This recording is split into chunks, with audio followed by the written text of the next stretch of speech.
nama saya Marniati Jai, NPM 1905311007, Prodi Pendidikan Fisika di Universitas Dharma Agung Medan. Pada video kali ini, saya dan teman-teman kelompok saya akan menjelaskan mengenai tokoh-tokoh dari filsuf dari zaman Yunani kuno di Miletos. Nama saya Yurniwati Tafna, NPM 190531111002. Hai, perkenalkan nama saya Berkat Sabar Warubu, NPM 18 053111024. Saya mahasiswa dari Universitas Dharma Agung, Prodi Fisika. Pada video kali ini, kami dan kelompok saya akan membahas tentang tokoh-tokoh filsafat dari zaman Yunani kuno. Tokoh Thales. Thales ini adalah orang yang pertama kali berfilsafat pada zaman Yunani kuno. Thales ini lahir pada 624 sebelum Masehi di Miletos. Kemudian Thales ini mengawali sejarah filsafat pada abad ke-6 sebelum Masehi. Dan sejarah filsafat pada Yunani kuno dimulai dengan munculnya berbagai pemikiran yang mendalam tentang realitas alam sebagai tempat manusia berpijak. Namun, kesadaran ini dilakukan oleh perenungan orang-orang yang dianggap bijak, dan lalu perenungan tersebut akhirnya terrumus dalam proposisi-proposisi yang sistematis. Sehingga orang-orang yang dianggap bijak tersebut disebut dengan filsuf. Kemudian Thales mendapat gelar sebagai Bapak Filsafat karena mencoba menjelaskan dunia dan gejala-gejala di dalamnya tanpa bersandar pada mitos, melainkan pada rasio manusia. Thales ini juga dikenal sebagai ahli geometri, astronomi, dan politik bersama Anaximandros dan Anaximenes, dan Thales digolongkan ke dalam mazhab Miletos. Thales ini juga merupakan seorang saudagar yang sering berlayar ke Mesir. Di Mesir, Thales mempelajari ilmu ukur dan membawanya ke Yunani. Ia dikatakan dapat mengukur piramida dari bayangannya saja. Selain itu, ia juga dapat mengukur jauhnya kapal di laut dari pantai. Sehingga dengan pemikirannya itu, Thales mulai terkenal setelah berhasil memprediksi terjadinya gerhana matahari pada tanggal 28 Mei 585 sebelum Masehi. Yang membuat Thales dapat melakukan prediksi tersebut adalah ia mempelajari catatan-catatan astronomis yang tersimpan di Babilonia sejak 747 sebelum Masehi. Dalam bidang politik, Thales pernah menjadi penasihat militer dan teknik dari Raja Croesus di Lydia. Selain itu juga ia pernah menjadi penasihat politik bagi 12 kota Iona. Selain itu, Thales ini juga mempunyai pandangan atau pemikiran tersendiri. Pemikiran Thales. Yang pertama adalah air sebagai prinsip dari segala sesuatu. Thales menyatakan bahwa air adalah prinsip dasar dari segala sesuatu, di mana air menjadi pangkal, pokok, dan dasar dari segala yang ada di alam semesta.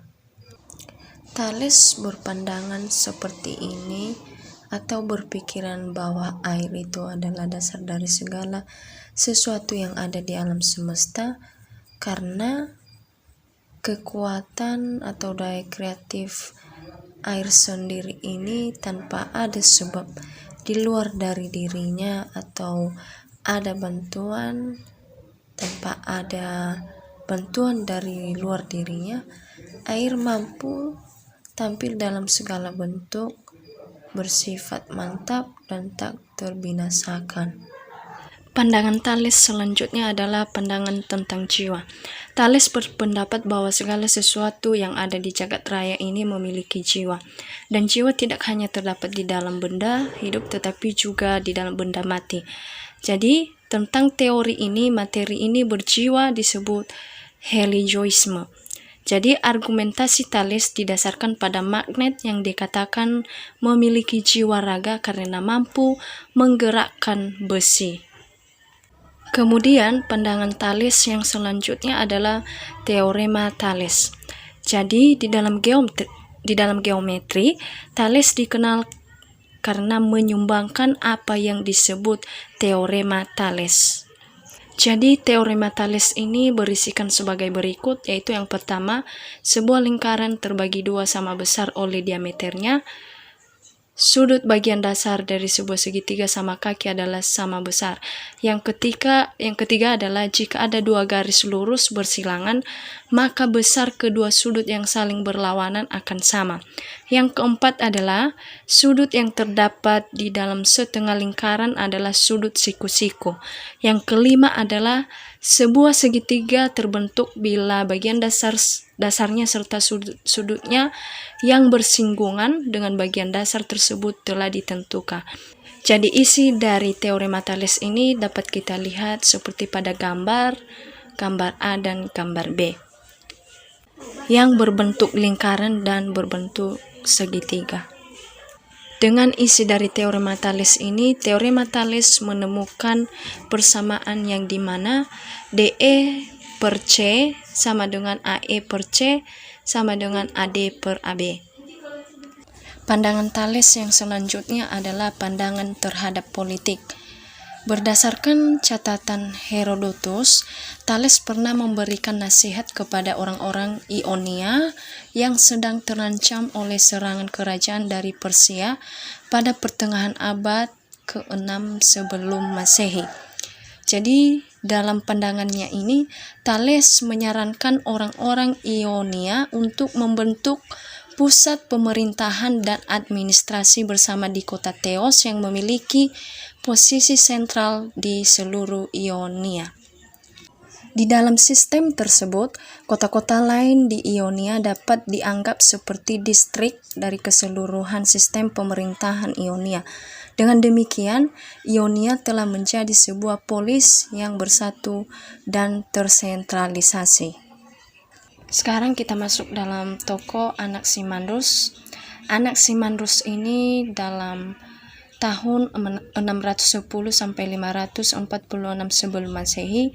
Anaximandros ini berumur 63 tahun pada saat Olimpiade ke-58 pada tahun 547 atau 546 sebelum Masehi. Dan Anaximandros ini diperkirakan lahir pada 610 sebelum Masehi dan kemudian Anaximandros ini juga meninggal setelah Olimpiade tersebut usai sehingga waktu kematiannya diperkirakan pada tahun 546 sebelum Masehi. Kemudian Anaximandros ini juga dikatakan sebagai orang yang pertama kali membuat peta bumi karena berdasarkan dalam usahanya dalam bidang geografi dapat dilihat ketika ia memimpin ekspedisi dari Miletos untuk mendirikan kota perantauan baru ke Apollonia di Laut Hitam. Selain itu, Anaximandros ini juga menemukan atau mengadaptasi suatu jam matahari sederhana yang dinamakan Knomon. Ditambah lagi, ia mampu memprediksi kapan terjadi gempa bumi. Kemudian, ia juga menyelidiki fenomena-fenomena alam seperti gerhana, petir, dan juga mengenai asal mula kehidupan, termasuk asal mula manusia. Selanjutnya adalah pemikiran-pemikiran atau pandangan-pandangan dari tokoh Anaximandros ini. Pemikiran dari Anaximandros ini yang pertama, tu apeiron, yaitu tu apeiron sebagai prinsip dari segala sesuatu. Tu apeiron berasal dari bahasa Yunani yang merupakan gabungan A dan peras, yang berarti tanpa batas. Tu apeiron ini bersifat ilahi, abadi, tak terubahkan dan meliputi segala sesuatu. Namun Anaximandros ini dia mempunyai atau dia berpandangan atau berpikir seperti ini, bahwa tu apeiron adalah sebagai dasar dari segala sesuatu. Meskipun Anaximandros ini merupakan murid dari Thales, tetapi ia menjadi terkenal justru karena mengkritik pandangan gurunya yang mengenai air sebagai prinsip dasar segala sesuatu.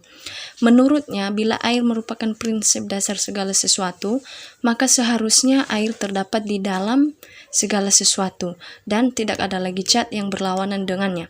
Namun kenyataannya, air dan api saling berlawanan sehingga air bukanlah zat yang ada di dalam segala sesuatu. Oleh sebab itu, Anaximandros ini berpendapat bahwa tidak mungkin mencari prinsip dasar tersebut dari zat yang empiris. Jadi prinsip dasar itu haruslah pada sesuatu yang lebih mendalam dan tidak dapat diamati oleh panca indera. Jadi Anaximandros mengatakan bahwa prinsip dasar dari segala sesuatu itu adalah tu apeiron. Prinsip selanjutnya adalah prinsip Anaximandros selanjutnya adalah pandangan tentang alam semesta.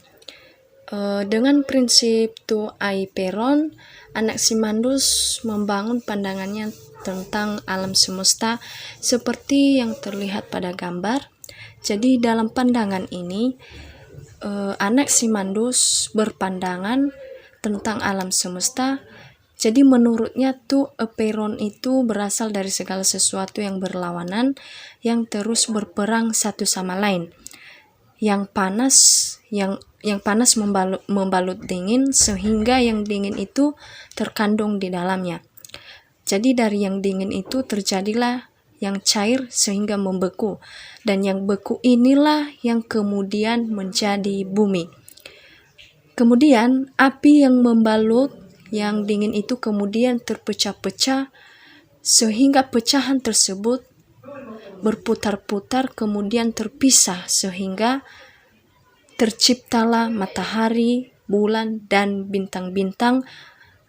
Dalam pandangannya ini juga, Anaximandros mengatakan bahwa bumi itu berbentuk silinder yang lebarnya 3 kali lebih besar dari tingginya. Bumi tidak mudah jatuh karena kedudukannya berada pada pusat jagat raya dengan jarak yang sama dengan semua benda lain. Namun mengenai bumi ini juga Thales berpendapat bahwa bumi melayang di atas lautan. Akan tetapi perlu dijelaskan juga mengenai asal mula lautan. Anaximandros menyatakan bahwa bumi pada awalnya dibalut oleh udara yang basah.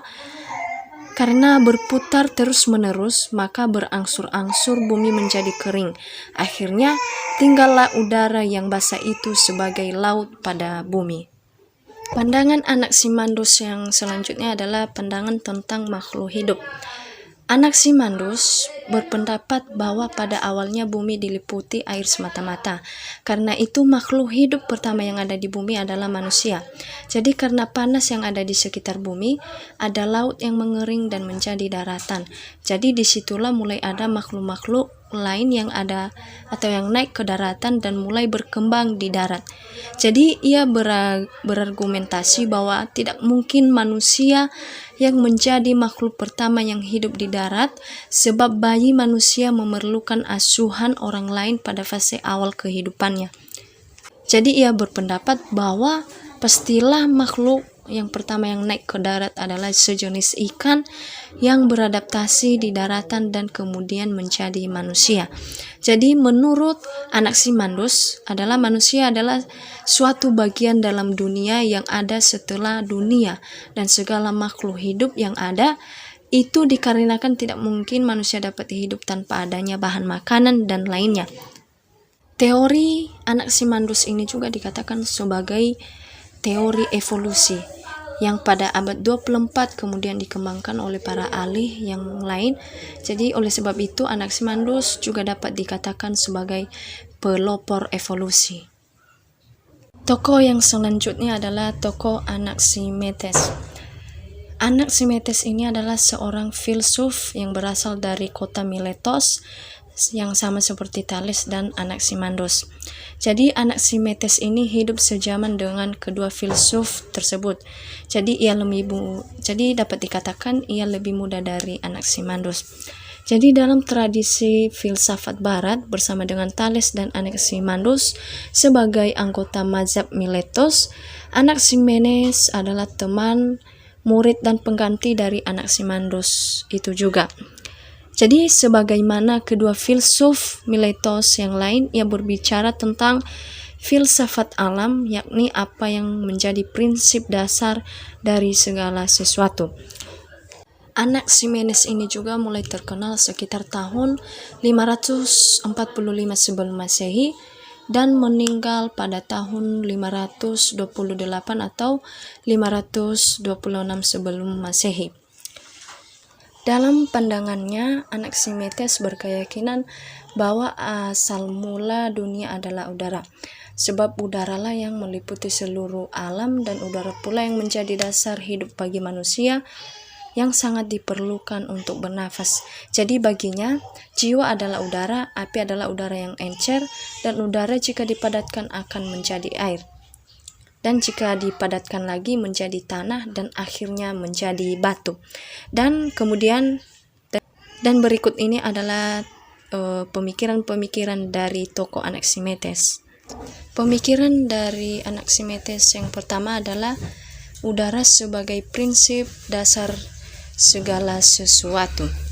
Jadi pada pandangannya ini Anaximedes berpendapat sesuatu yang metafisik sebagai prinsip dasar segala sesuatu melainkan kembali pada zat yang bersifat fisik, yakni udara. Karena salah satu kesulitan untuk menerima filsafat Anaximandos tentang to apeiron yang metafisik adalah bagaimana menjelaskan hubungan saling mempengaruhi antara yang metafisik dengan yang fisik. Jadi seperti menurut Thales juga, tidak seperti air yang tidak terdapat di dalam api. Jadi menurut Anaximedes ini, udara merupakan zat yang terdapat di dalam semua hal, baik api, baik air, baik manusia maupun segala sesuatu. Jadi karena itu Anaximedes berpendapat bahwa udara adalah prinsip dasar segala sesuatu. Karena udara adalah zat yang menyebabkan seluruh benda muncul, telah muncul atau akan muncul sebagai bentuk lain. Kemudian perubahan-perubahan tersebut berproses dengan prinsip pemadatan dan pengenceran. Jadi bila udara bertambah kepadatannya, maka muncullah berturut-turut angin, air, tanah, dan kemudian batu. Dan sebaliknya juga, bila udara mengalami pengenceran, maka yang timbul adalah api. Jadi proses pemadatan dan pengenceran tersebut meliputi seluruh kejadian alam, sebagaimana air dapat berubah menjadi es dan uap, dan bagaimana seluruh substansi lain dibentuk dari kombinasi perubahan udara. Oke, pemikiran Anaximedes yang kedua adalah tentang alam semesta. Dalam pandangannya, menurut Anaximedes ini, alam semesta yaitu terbentuk dari air, tanah, dan batu melalui proses pemadatan dan pengenceran. Jadi menurut Anaximedes, bumi berbentuk datar, luas, dan tipis, hampir seperti sebuah meja. Jadi bumi ini dikatakan melayang di udara sebagaimana daun melayang di udara. Jadi benda-benda yang ada di atas langit itu merupakan api yang berada di langit yang muncul karena pernapasan basa dari bumi. Jadi pernyataan ini adalah pernyataan dari Anaximedes. Jadi menurut Anaximedes, bintang-bintang itu tidak memproduksi panas karena jaraknya yang jauh dari bumi. Jadi ketika bintang, bulan, dan matahari tidak terlihat pada waktu malam, Itu disebabkan mereka bersembunyi di belakang bagian tinggi dari bumi ketika mereka mengitari bumi. Kemudian awan-awan atau hujan salju dan fenomena alam lainnya terjadi karena pemadatan udara. Jadi pernyataan ini adalah merupakan pernyataan dari Anaximenes mengenai tentang alam semesta. Oke, pemikiran yang selanjutnya adalah tentang jiwa. Dalam pandangannya, Anaximenes berpandangan bahwa jiwa manusia itu sebagai kumpulan udara. Katanya, manusia itu perlu bernapas untuk mempertahankan hidupnya. Jadi Anaximenes berpikiran bahwa jiwa adalah yang mengontrol tubuh dan menjaga segala sesuatu pada tubuh manusia yang bergerak sesuai dengan yang seharusnya. Jadi karena hal itu berguna untuk menjaga kelangsungan jiwa dan tubuh. Dalam pandangannya, Anaximenes mengemukakan atau menemukan persamaan antara tubuh manusiawi dengan jagat raya yang berdasarkan kesatuan prinsip dasar yang sama, yaitu yakni udara.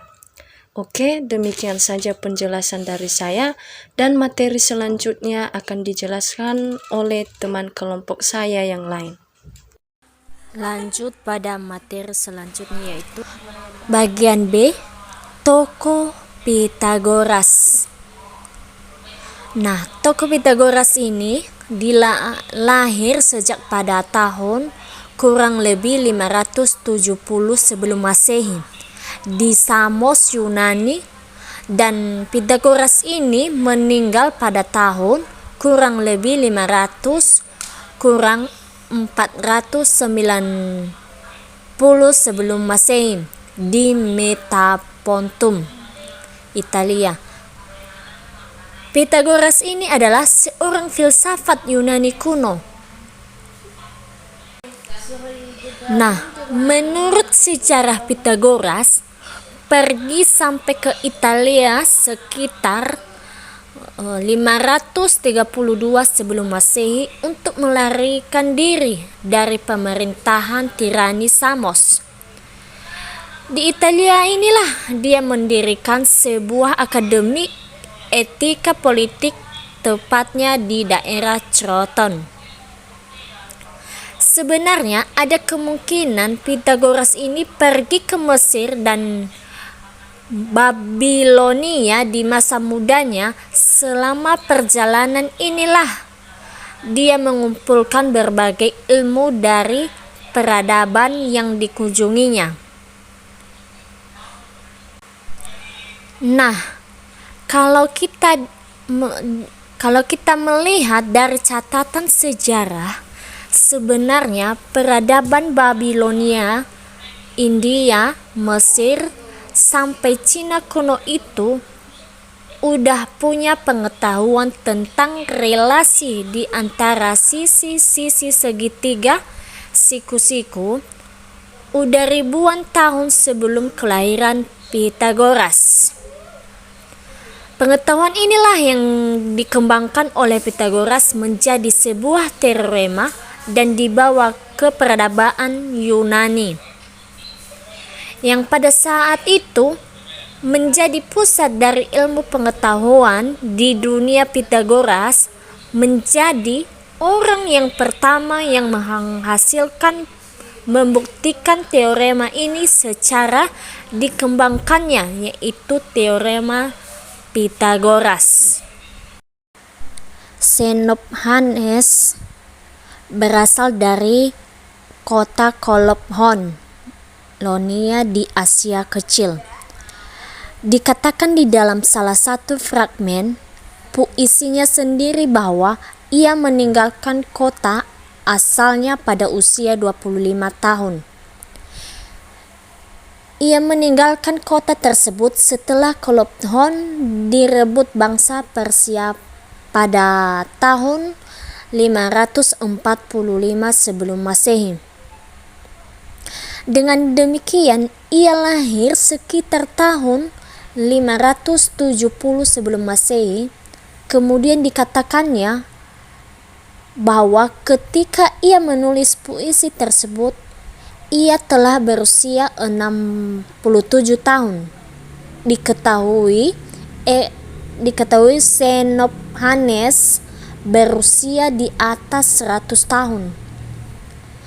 Oleh karena itu, tahun kematiannya diperkirakan sekitar tahun 480 sebelum Masehi. Nah, setelah meninggalkan kota Kolophon, ia melakukan perjalanan ke banyak tempat. Ada beberapa sumber kuno menyebutkan ia pernah menetap di kota Messina dan Catania di Pulau Sisilia. Selain itu, ia juga pernah singgah di sana.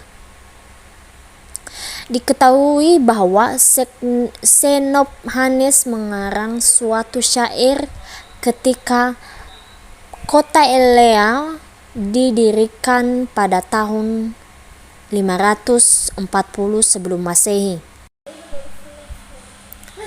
Lanjut pada tokoh Parmenides. Parmenides ini lahir pada tahun 540 sebelum Masehi dan dia meninggal pada tahun 470 sebelum Masehi. Parmenides ini berasal dari kota Elea, Italia Selatan. Dia adalah murid Xenophanes, pendiri mazhab Elea. Namun, pada akhirnya dirinya lah yang paling menonjol di antara para penganut mazhab,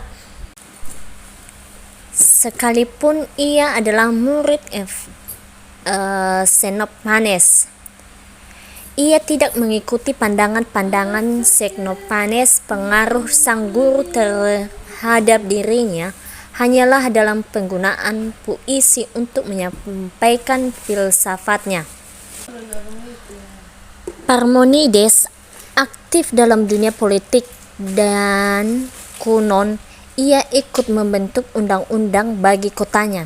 Selain itu, dia adalah salah satu seorang tokoh relativisme yang penting. Ia dikenal sebagai logiawan pertama dalam sejarah filsafat. Bahkan bisa dikatakan filsuf pertama dalam pengertian modern. Dia sangat dihargai oleh filsuf lainnya, termasuk Plato dan Aristoteles. Plato amat menghargai metode Parmenides dan lebih banyak mengambil pemikirannya dibandingkan dengan filsuf pendahuluannya. Nah, pemikiran Parmenides sangat bertolak belakang dengan pemikiran Heraklitus. Bagi Heraklitus, realitas seluruhnya bukanlah salah satu yang lainnya dari gerak dan perubahan. Sedangkan menurut Parmenides, realitas merupakan keseluruhannya yang satu, tidak bergerak ataupun berubah. Bagi Parmenides, seluruh jalan kebenaran itu bersandar pada satu keyakinan. Yang ada itu adalah kebenaran yang sesungguhnya. Dapat dikatakan bahwa Parmenides adalah seorang filsuf yang tidak percaya akan indra-indra. Ia berkeyakinan bahwa indra tidak tepat dalam memberikan gambaran mengenai dunia ini. Nah, untuk materi selanjutnya yang kita bahas adalah Jone. Dalam tradisi filsafat Yunani, ada dua nama yang kita kenal Jone, yaitu Jone dari Elea dan Jone dari Citatium. Jone dari Citatium adalah Jone yang berpandangan Stoik, sementara Jone dari Elea adalah yang berpandangan tentang monis. Nah, Jone dari Citatium adalah filsafat Yunani yang lahir pada tahun 334 sebelum Masehi. Nah, Jone ini adalah pendiri aliran atau mazhab filsafat Stoa. Sedangkan Jone dari Elea lahir pada tahun 490 sebelum Masehi. Ia lahir di awal terjadinya perang perisai, merupakan konflik antara dunia timur dan barat. Pada masa itu Persia berkonflik dengan Yunani. Jone ini lahir sebelum Skrotes. Para ahli sejarah memperkirakan bahwa Jone berumur 40 tahun saat Skrotes berusia 20 tahun. Tahun kelahiran Jone menunjukkan bahwa dunia remajanya dipenuhi dengan pandangan Pitagoras antara tahun 580 sampai 475 sebelum Masehi. Nah, dan para pengikutnya tampaknya doktrin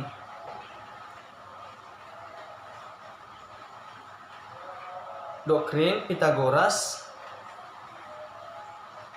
diserang Jone. Selanjutnya adalah filsafat tentang Lea Sucippus. Nah, Louis Cipus diperkirakan lahir di Miletus. Beberapa pendapat juga mengatakan bahwa Leucippus lahir di kota Elea dan beberapa mengatakan Leucippus lahir di Abrera. Tidak banyak yang diketahui dari biografi Leucippus. Kemudian beberapa bukti keberadaannya diceritakan oleh Aristoteles sebagai bantahan terhadap Epicurus. Menurut Aristoteles, Epicurus hanya menyangkal filsafat Leucippus, bukannya yang berjudul On Min, berisi tentang pemikiran yang dilandasi pemikiran Anaxagoras. Kemudian Laertius berpandangan bahwa Leucippus adalah murid dari Parmenides dan Zeno. Leucippus memiliki murid yang kemudian akan melanjutkan pemikirannya mengenai atom, yakni Democritus. Nah, Leucippus ini adalah salah satu pendiri atomisme. Dalam buku The Great Wall System, proses kosmologi yang dikemukakan oleh Leucippus adalah pencipta dunia yang berdasarkan percampuran atau gabungan atom pada suatu ruang. Kemudian Theoparatus juga membedakan pemikiran antara Leucippus dan Democritus yang sering disalahpahami. Theoparatus berpandangan bahwa esensi atomisme dipegang oleh Leucippus, baik mengenai materi-materi dan kekosongan-kekosongan sama-sama memiliki eksistensi yang nyata. Menurutnya, konstituen dalam materi itu terdiri dari unsur-unsur yang jumlahnya tidak terbatas dan selalu bergerak. Kemudian bentuknya juga memiliki variasi yang beragam. Hingga bagi Theoparatus bahwa banyak dari doktrin Democritus yang dilandasi atau ditemukakan dari pemikiran Leucippus, walaupun tidak banyak. Selanjutnya adalah tentang Anaxagoras. Ya, Anaxagoras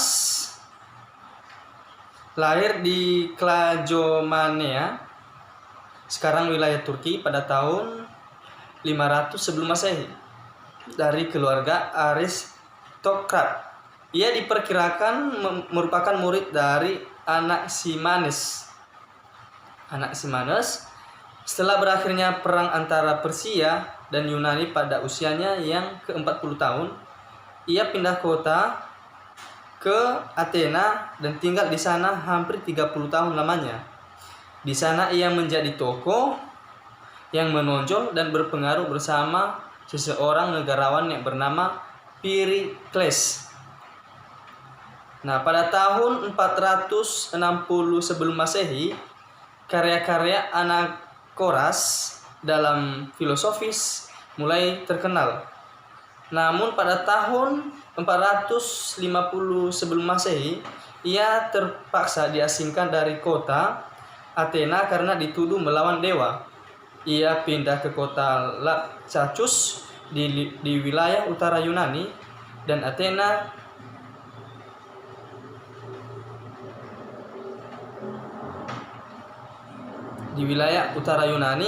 dan menghabiskan sisa kehidupannya di sana hingga ia wafat pada tahun 428 sebelum Masehi.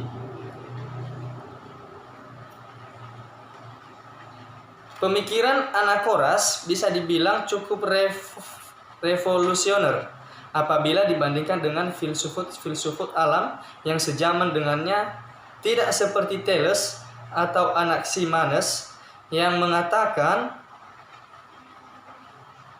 bahwa unsur pembentukan alam semesta adalah dari satu unsur saja. Sebaliknya, Anaxagoras berpendapat bahwa alam semesta terbuat dari materi-materi yang sangat kecil yang jumlahnya tak terhingga dan tak dapat dirasakan oleh indera manusia. Kemudian menyatu menjadi membentuk segala sesuatu yang ada di alam semesta ini. Sekalipun campuran ini tidak sepenuhnya seragam. Selain itu, Anaxagoras berpendapat bahwa tidak hanya dalam pembentukan sesuatu, namun dalam kehancurannya, pemisahan sebenarnya, materi hanya bercampur dengan materi lainnya. Keterbatasan indralah yang membuat sesuatu yang harus terlihat seolah-olah materi-materi kecil pembentuknya tersebut hancur atau tiada. Nah, sekian materi yang kami bahas pada tokoh-tokoh filsafat ini. Kami ucapkan terima kasih.